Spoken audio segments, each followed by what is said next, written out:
In this video, we'll be telling about how to add stickers in Telegram. For this, first what we need to do is open Telegram application. After opening Telegram application, above you can see three lines. Click on these three lines. When you're clicking on that, you can see settings option. Click on settings. When you're clicking on that, you can see one option stickers and emojis. In case of Apple iPhone, down here you can see settings option. When you're clicking on settings, you will reach this page. Anyways, click on stickers and emoji. When you're clicking on that, here you can see trending stickers.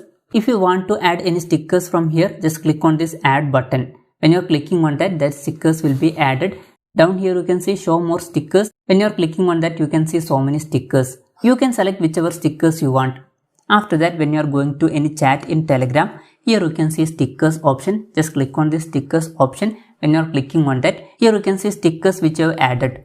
If you want to send the stickers, just click on that stickers and it will be sent. So this way you can add official stickers in Telegram. Hope this video was helpful for you. If you find it helpful, consider subscribing. See you in the next video.